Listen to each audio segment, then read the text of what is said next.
कथा भगवान श्री कृष्ण ने कहा, जो लोग अपने अर्जित ज्ञान से संतुष्ट रहते हैं। राधे राधे। जैसा मैं तो मैं नीतू पांडे यूट्यूब चैनल पर आप सबका स्वागत करती हूँ। इस प्रसंग का वर्णन श्रीमद् भगवद गीता में मिलता है। भगवान श्री कृष्ण आज अर्जुन को ज्ञान दे रहे हैं और कहते हैं, ज्ञान विज्ञान तृप्तात्मा कूटस्थो विजितेन्द्रिय युक्त इत्युच्यते योगी समलोष्टास्म कांजन। वह व्यक्ति आत्म साक्षात्कार यानी अपनी आत्मा को जानने को प्राप्त तथा योगी कहलाता है, जो अपने अर्जित ज्ञान तथा अनुभूति से संपूर्ण रूप से संतुष्ट रहता है। ऐसा व्यक्ति आध्यात्म को प्राप्त तथा जितेंद्रिय कहलाता है। वह सभी वस्तुओं को, चाहे वे कंकड़ हो, पत्थर हो या कि सोना, एक समान देखता है। क्योंकि एक समय आने के बाद भी सोने का मूल्य महत्व घट जाता है। इस तरह से भगवान श्री कृष्ण कहते हैं कि जब मनुष्य के बचपन के दिन आते हैं तो उसे समझ नहीं होता क्या कंकड़, क्या पत्थर और क्या ही सोना चांदी है। उसे उससे कोई लेना देना नहीं होता है। वह बस खुशहाल रहना जानता है। ज्यों ज्यों वह बड़ा होता जाता है तो उसको परिवार की परवरिश के लिए धन की आवश्यकता होती है।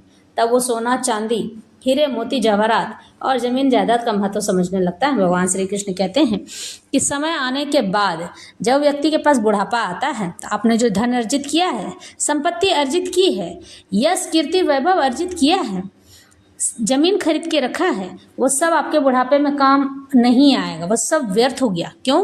क्योंकि बुढ़ापे में किसी भी व्यक्ति को सहायता काम आती, यानी कि कोई व्यक्ति अगर उनकी सेवा कर दे शारीरिक तौर पर, वो काम आता है। अगर आपने अपने जीवन में किसी की सेवा की है तो बुढ़ापे में उसका प्रतिफल आपको अवश्य मिलेगा। आपकी संतान अगर आपकी सेवा नहीं करती है तो दूसरा कोई व्यक्ति आकर, जैसे मानो वो उसने कर्ज ले रखा हो, उस तरह से आकर दिन रात एक करके आपकी सेवा करेगा। भगवान उसको आपकी सेवा के लिए तत्पर करके रखेंगे। भगवान किसी न किसी को चुन के रखते हैं, क्योंकि जो मनुष्य यहाँ किया है, जिसने अच्छा कर्म किया है, वो यह अच्छा कर्म यहीं भोग कर जाएगा। वो अपने अंतिम समय में भी कभी भी दुर्गति को प्राप्त नहीं होगा। लेकिन जो मनुष्य जानबूझकर कि यह कार्य गलत है, उसके बाद भी तुम उस कार्य को करते चले जा रहे हो, तो बुढ़ापे में यह चीज़ जरूर तुम्हें लौट कर मिलेगा। बुढ़ापे में क्या, किसी भी समय मिल सकता है, इसका कोई समय नहीं है। भगवान को जब उचित लगेगा वो समय तुम्हें चोट लगने के लिए दे देगा। अगर ईश्वर की कृपा आप पर बहुत ज़्यादा है तो भगवान उस चीज़ का निराकरण तुरंत कर देंगे। आपको उस अहंकार से निकालने के लिए, उस गलत कार्य से निकालने के लिए आपको शुरू में ही चोट पहुंचा देंगे, ताकि आप संभल जाओ, संवर जाओ और अपने जीवन काल में अच्छे कार्य करके अग्रसर हो। लेकिन अगर भगवान की कृपा नहीं होगी, वह नहीं चाहते होंगे कि अगर वो चाहते होंगे कि आप पाप करते जाओ और आपका पाप का घड़ा भर जाए, तो यह पाप बुढ़ापे में आकर जोड़ों के दर्द में, शरीर के दर्द में आकर बुदबुदाता रहेगा। किसी न किसी प्रकार का दर्द आपको सताएगा। सर में दर्द, याददाश्त चली जाना, बीमारियों में खर्चा होना, घर में कलह कलेश होना, ये सब इन्हीं पापों का काम होता है। यही पाप आपके जीवन में आकर बुदबुदाते हैं और यही पाप आपको घेर कर आपको सांत्वना देने की जगह कष्ट पहुंचाते हैं। मानसिक अशांति बनी रहती है। कहते हैं कि मनुष्य अपने जीवन में जो कुछ भी कमाता है वह सब कुछ ईश्वर को अर्पित कर देना चाहिए। अर्पित करने का ये मतलब नहीं है, बल्कि ये मतलब है कि ईश्वर को आप दे दिए, ऐसा नहीं है।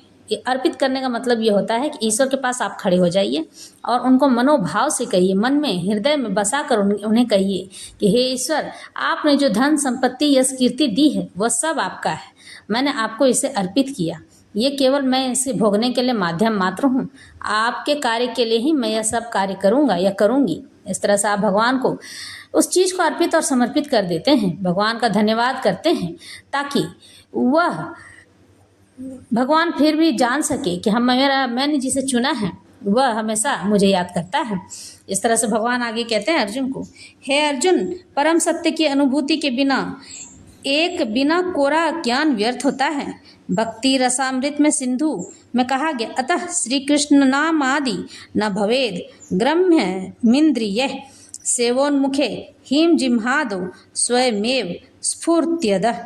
कोई भी व्यक्ति अपनी दूषित इंद्रियों के द्वारा श्री कृष्ण के नाम, रूप, गुण तथा उनकी लीलाओं को, दिव्य प्रकृति को नहीं समझ सकता है। भगवान को ऐसे समझना बड़ा ही मुश्किल है। भगवान की दिव्य सेवा में पूरित होने पर ही कोई उनके दिव्य नाम, रूप, गुण तथा लीलाओं को समझ सकता है। अब यहाँ दिव्य की बात हो रही है ना। दिव्य की बात मैंने आपको कहा ना कि मन से जिस चीज को भगवान को आप अर्पित कर देते हैं, यानी कि आपने कहा कि आज आप भगवान को मैंने खाना खिला दिया, मन से, हृदय से खड़े होकर, ईश्वर आप ये कीजिए। आप एक बार 2 बार करेंगे तो भगवान उसे स्वीकार शायद न करें, लेकिन रोज रोज आप करते रहेंगे तो ईश्वर को भी आदत लग जाती है और वो भोग लेना स्वीकार कर लेते हैं। फिर वह आपसे प्रत्यक्ष रूप से उस चीज को बनवाने लग जाएंगे, चाहे आप रूखा सूखा ही क्यों ना बना के दो, उन्हें अर्पित करना होगा। तो अब आप समझ जाना कि आपके जो आपने जो मन से, भीतरी मन से उन्हें जो अर्पित किया है वह दिव्य ज्ञान था, दिव्य भोग था, दिव्य कोई भी पदार्थ थी, दिव्य वस्तु थी, दिव्य वस्त्र थे, दिव्य आभूषण थे, आपने ईश्वर को प्रदान किया है। ईश्वर आपसे प्रसन्न हुए हैं। इस मनोभाव के कारण से वो अति प्रसन्न होकर मनुष्य को बहुत कुछ प्रदान कर देते हैं। अपनी भक्ति सबसे पहले देते हैं और ज्ञान। भगवान की दिव्य सेवा से पूरित होने पर भी कोई उनके दिव्य नाम, रूप, गुण तथा लीलाओं को समझ सकता है। यह भगवत गीता कृष्ण भक्ति का विज्ञान है। मात्र संसारी विद्वता से कोई कृष्ण भक्ति में नहीं हो सकता है। उसे विशुद्ध चेतना वाले व्यक्ति का सानिध्य प्राप्त होने का सौभाग्य मिलना चाहिए। कृष्ण भक्ति व्यक्ति को भगवत कृपा से ज्ञान की अनुभूति होती है, क्योंकि वह विशुद्ध व्यक्ति से तुष्ट रहता है।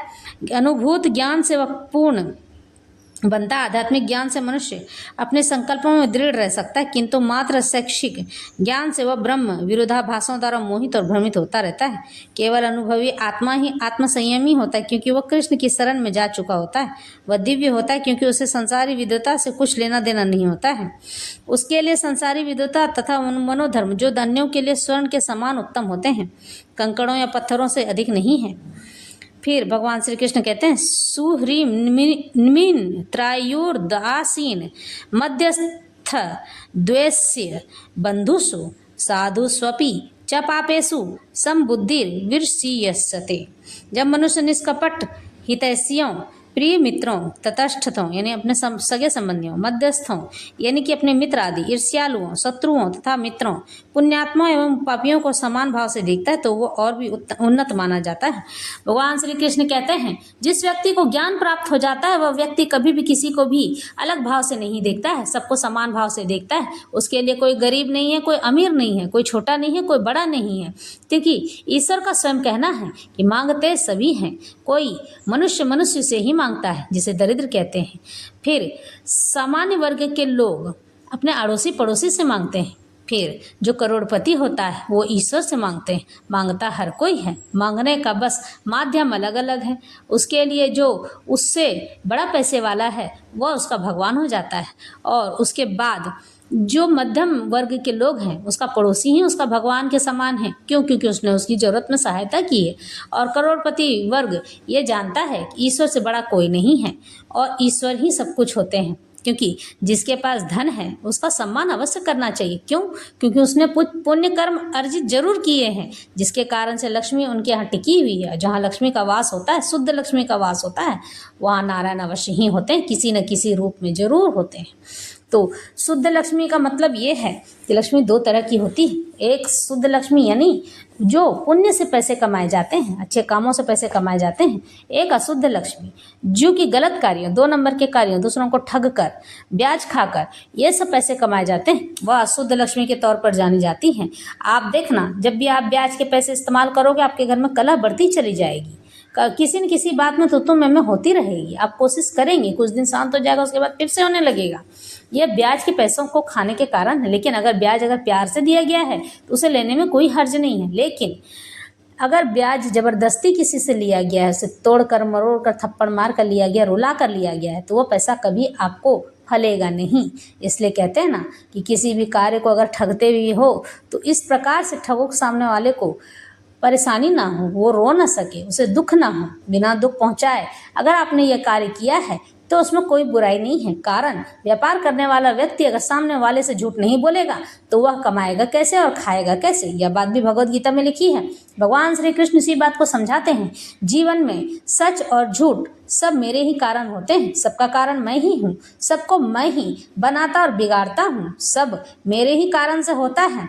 एक बात और जो जानने योग्य है, जो मनुष्य थोड़ा सा भी पाप कर चुका होता है, भगवान उसे दूसरे पाप के लिए अपने आप ही चुन लेते हैं। कहते हैं कि तू थोड़ा और पाप कर लेगा तो क्या हो जाएगा। इसकी एक कथा है और यही कथा भगवान तक पहुंचाती है।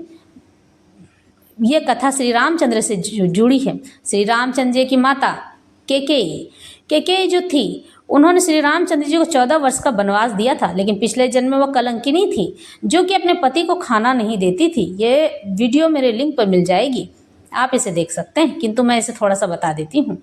तो वो अपने पति को खाना नहीं देती थी और सारा खाना खुद खा जाती थी। जो जूठा काठा बचा हुआ रहता था वो उसे खिलाती, कभी नहीं भी खिलाती, और एकदम दरिद्र जैसे रहती, गंदे तरीके से।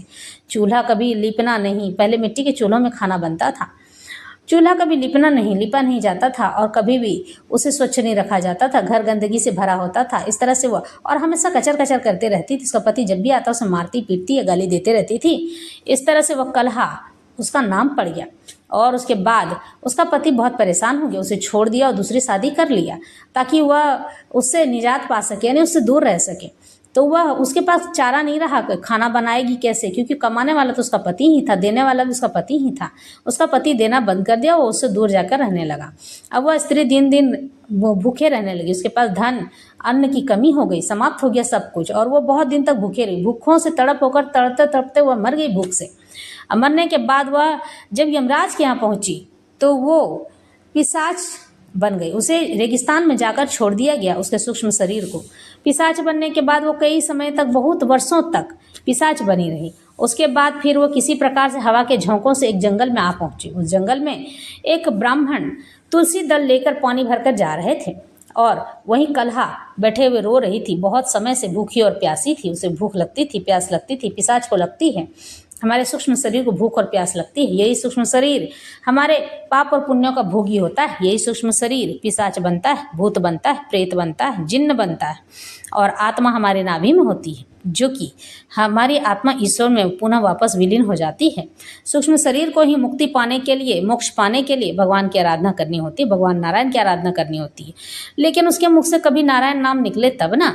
वहाँ से ब्राह्मण जब आ रहे थे तो वह किसी पत्थर से टकरा गए और टकराने के कारण से वह तुलसी दल का पानी उस पिशाचनी के ऊपर पड़ गया। जब वह कलंकनी पिशाचनी के ऊपर पड़ा तो उसका आधे से ज़्यादा पाप नष्ट हो चुका था।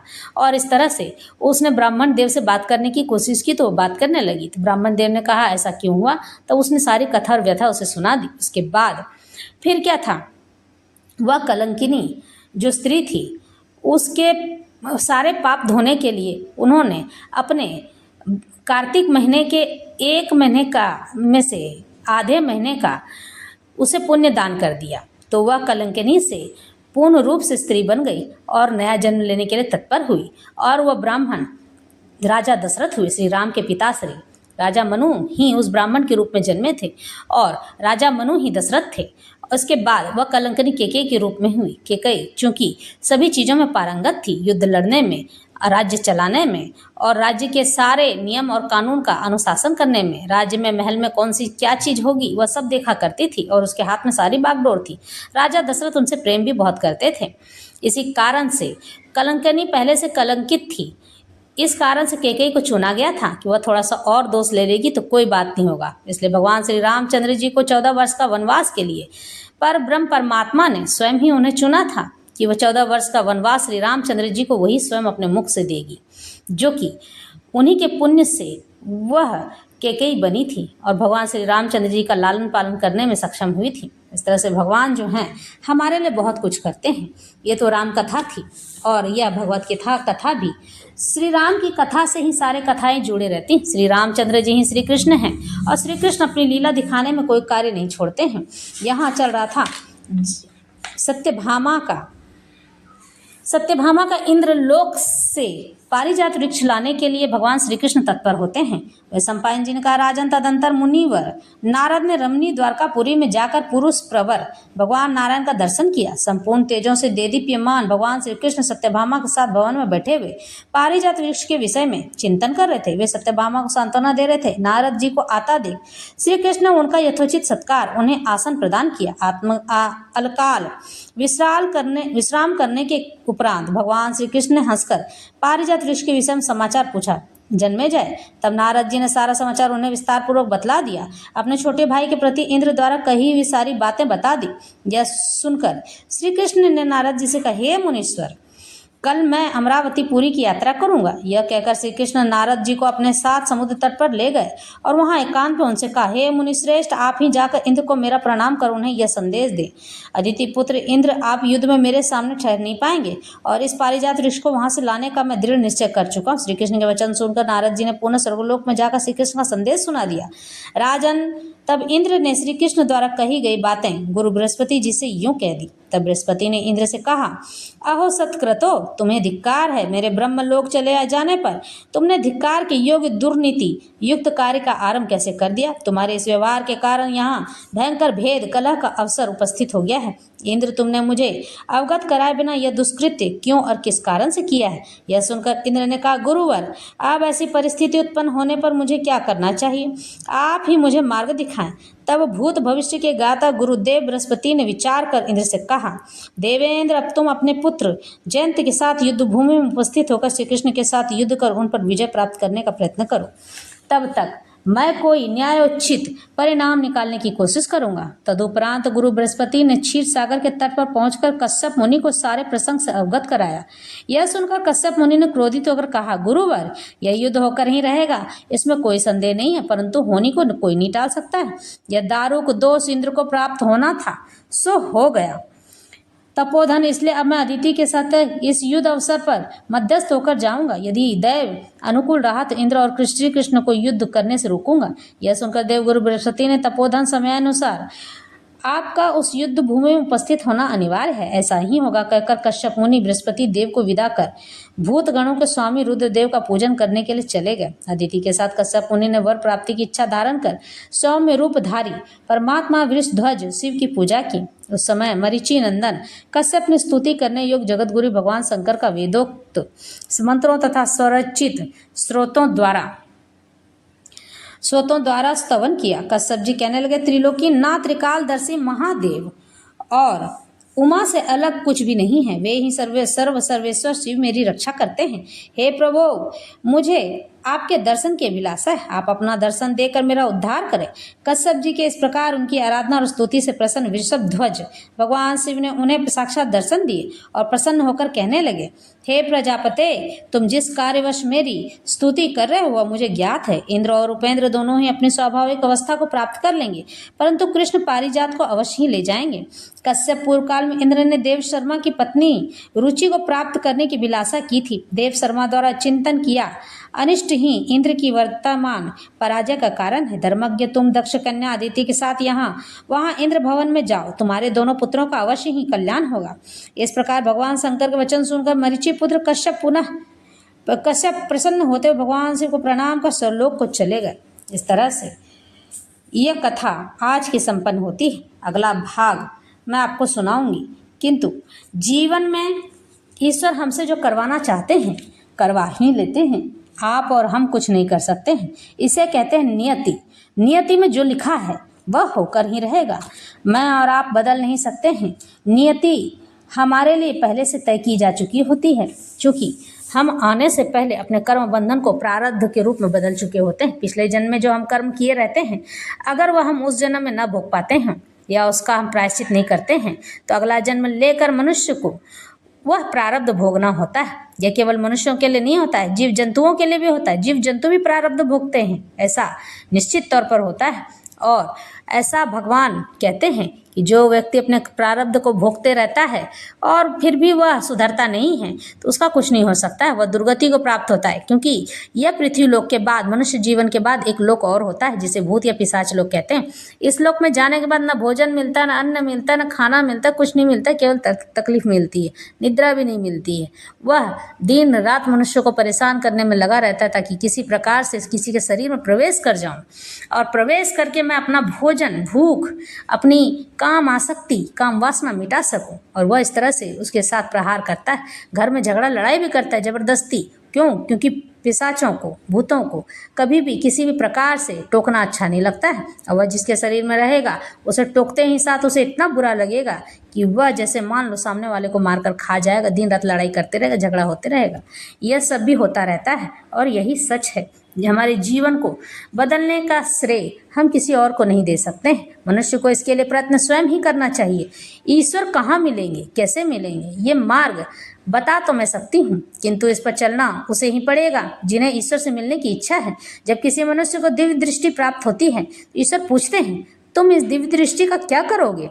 तो वह मनुष्य अगर ये पहले कह देता है कि मुझे सामाजिक कार्य के लिए लोगों का भविष्य देखना है, भगवान उसे ही दे देते हैं कि जाओ तुम लोगों का भविष्य बताओ, उसका कल्याण करो।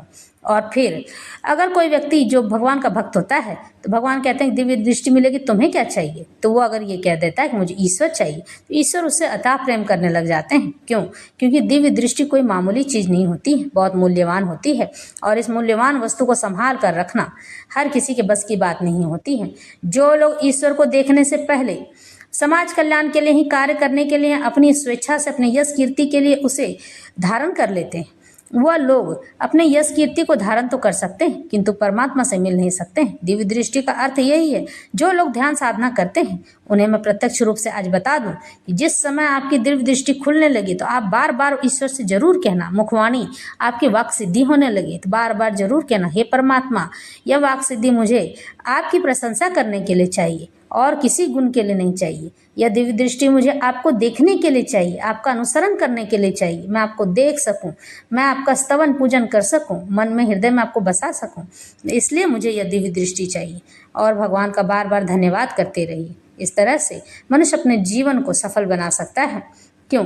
क्योंकि ईश्वर आपको शक्तियाँ हर जगह इस्तेमाल करने के लिए नहीं देते हैं, उसे बचा कर रखने के लिए देते हैं। क्यों? क्योंकि भविष्य किसी भी मनुष्य को यूं ही किसी प्रकार से नहीं बताना चाहिए जब तक आपसे सामने वाला कहना देख तो मेरा भविष्य बताओ, तब जाकर किसी को बताना चाहिए। क्योंकि भविष्य में क्या घटित होने वाला है या तो परमात्मा जानता है या दिव्य दृष्टि पाने वाला व्यक्ति।